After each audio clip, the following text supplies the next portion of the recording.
హరితహారానికి అంత్యక్రియలు చేసిందెవరు? వీర్లపల్లిలో 7 ఏళ్ల కష్టం బూడిదపాలు. ఈ ఘాతుకానికి పాల్పడ్డ వారికి చట్టపరంగా శిక్షించాలి. వీర్లపల్లి గ్రామ సర్పంచ్ పాండు. ఒకవైపు పెరుగుతున్న ఎండలు, కాలుష్యంతో ప్రపంచం వణికిపోతుంటే మరోవైపు పచ్చని ప్రకృతిని చూసి ఓర్వలేక కొందరు అమానుషానికి ఒడిగట్టారు. 7 ఏళ్ల పాటు అల్లారుముద్దుగా పెంచిన హరితహారం చెట్లను జేసీబీతో నిర్దాక్షిణ్యంగా పెకిలించి వేశారు. వివరాల్లోకి వెళ్తే సుమారు 7 సంవత్సరాల క్రితం పర్యావరణ పరిరక్షణ కోసం షాద్నగర్ నియోజకవర్గం నందిగామ మండలం వీర్లపల్లి గ్రామంలో సుమారు 3000 మొక్కలను నాటారు. అవి ఇప్పుడు పెరిగి పెద్దై గ్రామానికి చల్లని నీడను, స్వచ్ఛమైన గాలిని అందిస్తున్నాయి. అయితే తాజాగా కొందరు వ్యక్తులు గ్రామ సర్పంచ్కు తెలపకుండా, ఎటువంటి సమాచారం లేకుండానే దాదాపు అరెకరంలో ఏపుగా పెరిగిన ఈ చెట్లను జేసీబీలతో ధ్వంసం చేయడం జరిగింది.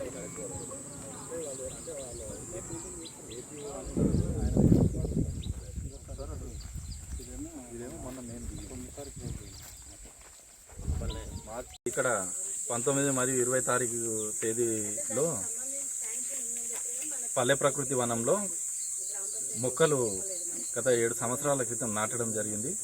సుమారుగా 3000 మొక్కలు ప్రారంభించడం జరిగింది. అవి ఏపుగా పెరిగి ఇక్కడ మంచి చల్లటి గాలిని ప్రజలకు ఆహ్లాదకరంగా ఉండే విధంగా తయారైనవి.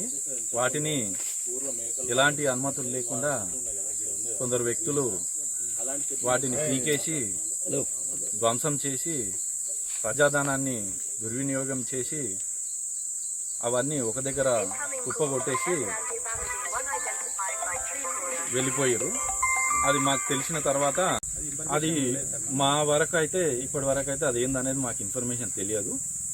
అయితే చెట్లు వీకేయడం అంటే గ్రామ పంచాయతీ గ్రామసభ పెట్టుకొని ఏదన్నా కార్యక్రమం చేసేది ఉంటే గ్రామసభ ద్వారా ప్రజలందరూ నిర్ణయం తీసుకొని తీర్మానం చేసుకొని ఏది చేయాలన్నా చేయాల్సి ఉంటుంది. మొక్కలు వీకేసేదే మాకు తెలియనప్పుడు ఆ ముగ్గేసింది మాకైతే తెలుస్తుంది.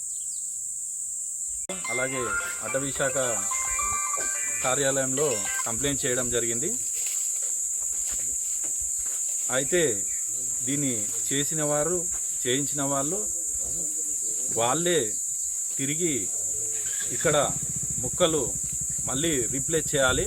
ఎక్కడైతే తీసేసిరో అక్కడనే మళ్ళీ పాతాలని డిమాండ్ చేస్తున్నాము.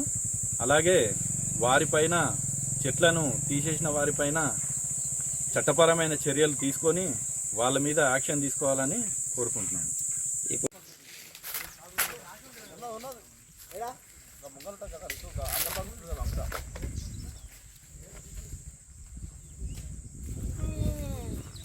అన్ని పండ్ల చెట్లు చూడండి, పండ్ల చెట్లు అన్ని ఖరాబ్ అయ్యే చెట్లు ఒక్కటి లేదు. ఇలా మీరు ఆ చెట్లు గెలిగిస్తే అని పండ్ల జామ చెట్లు అవేంటి వాట మంచి మంచి వెళ్తాయి. అలా ఇబ్బంది ఇలా